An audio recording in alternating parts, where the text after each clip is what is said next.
In this video, we're going to do some color blending with Naples Yellow Dark. This is genuine Naples Yellow, which uses the pigment PY41, also known as lead antimonate. This paint is definitely on the stiffer side. I can't squeeze it out readily with one hand, I have to use two hands.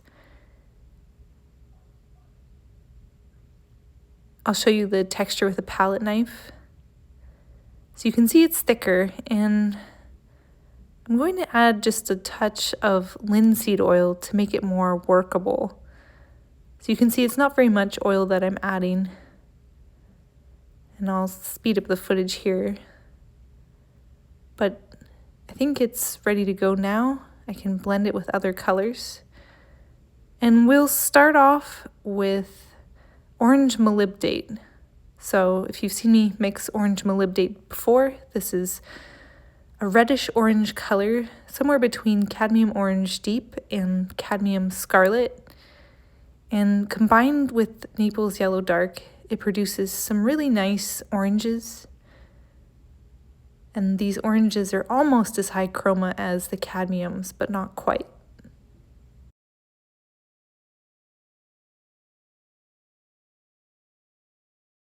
The next color that I'll blend is Cadmium Red Deep. So I wanted to show you a warm red, which is orange molybdate, that's pigment PR104, a cool red, which is Cadmium Red Deep, that's what we're looking at right now. And you can see that the oranges that are getting produced are a little duller and lower chroma.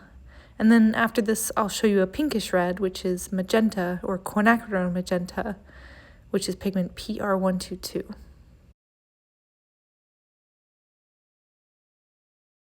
So this is magenta, also known as quinacridone magenta, and you'll notice the little piles of paint at the bottom of the screen and how I barely use any of the color, whatever color on the right, whereas I go through quite a bit of the genuine Naples Yellow on the left. And that's because the genuine Naples Yellow has pretty weak tinting strength, and that's true of every single blend that I did in this video. Notice here with the magenta, you're not just getting oranges, you're getting reds as well. Here's a comparison of all the reds side by side. So now we'll do some green and blue blending. And the first color that we'll do is Viridian. I know a lot of people love this color. So this is pigment PG18. And when you combine it with the Naples Yellow, you get lovely golds and seagrass greens. And the first thing that came to mind for me was coastal grasses, you know, like when you're by the beach, and coastal plains as well.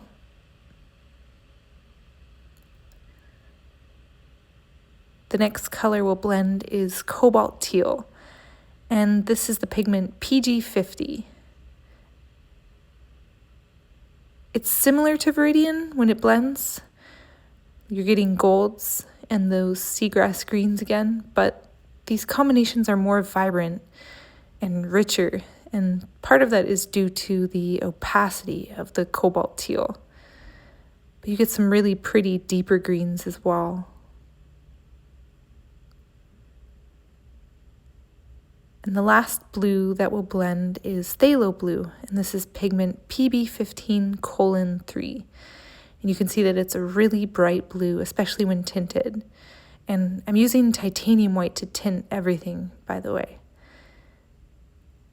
But you definitely get some richer greens and even teals.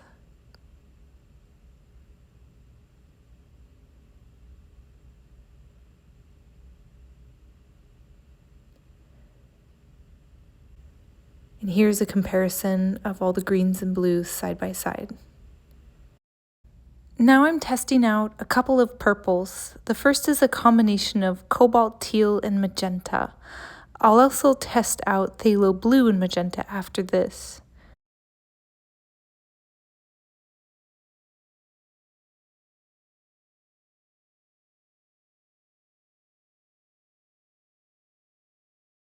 One thing that I started to notice as I was making these charts was that the Naples Yellow would get drowned out, especially when it was blended with colors with very high tinting strength, like cobalt teal and phthalo blue, especially when I added more titanium white in the tints. It was kind of like the titanium white was bleaching the Naples yellow to a greater degree, and the tints didn't always look like a derivative of their mass tone. So a few times, and you might actually catch it as you're watching, I went back and I added more Naples yellow along with the white in the tints so that they looked right.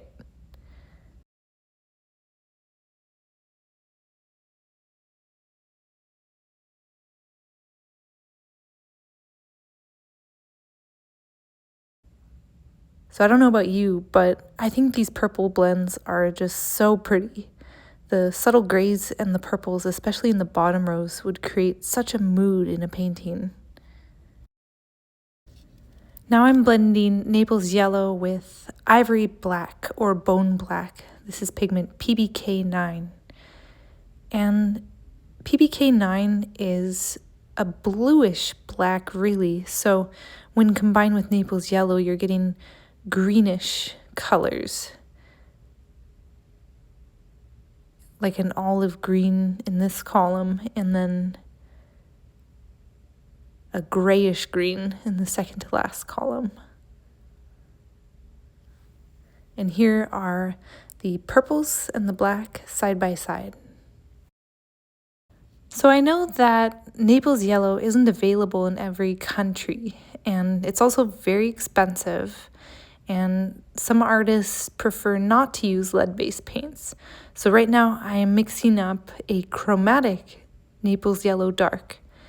And I started out with a lot of Mars Yellow, pigment PY42, and ended up adding a lot more Cadmium Yellow Light, a touch of Titanium White, and Cadmium Orange. So all in all, the ratio was about 2 parts Cadmium Yellow Light, 1 part Mars Yellow, half a part Titanium White, and a 1/4 part Cadmium Orange. And you can adjust these proportions if you want like a warmer, redder Naples Yellow, or add a little more white if you want like a cooler Naples Yellow, or even Naples Yellow Light kind of color. The original genuine Naples Yellow Dark definitely has a quality that's really hard to mimic.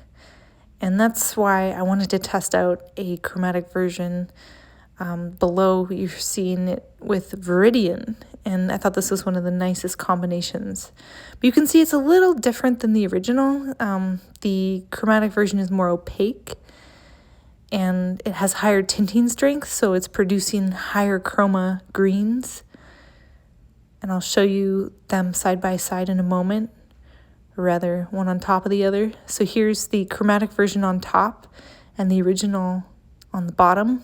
One thing you could try if you wanted to increase the luminosity of the chromatic version is to use transparent yellow iron oxide instead of Mars Yellow. They both use the pigment PY42, but the transparent version has much smaller particle size, so it's going to refract light a little differently. Out of curiosity, I also wanted to test the chromatic Naples Yellow Dark with purple. And this is the purple made with phthalo blue and magenta, because this is one of the more complex blends. Phthalo blue, again, has really high tinting strength, but the chromatic Naples Yellow also does. Not quite as high, but the cadmium yellow and cadmium orange have really high tinting strength. So I can see here that this is going to turn green really quick. So I'm actually putting a little cadmium orange on the side, and I'm just adding a little bit into the previous row column as well. And I'll add some in as I go along the line, because I think what's happening is the phthalo blue and cadmium yellow light are kind of overpowering the other colors, so that's what's making them more green, the blends. But when I add a little cadmium orange in, it neutralizes the green, and so it looks more like the original.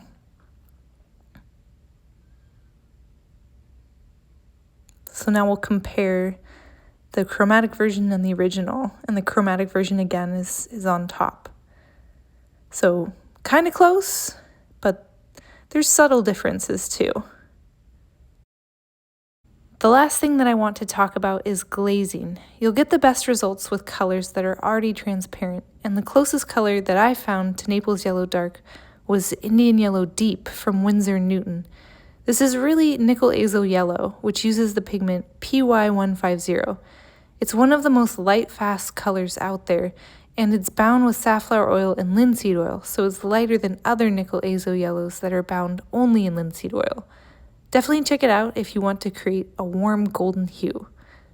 So that's all I've got. I've created a PDF that contains all of the color charts that you've seen, and I've added a link to this video's description.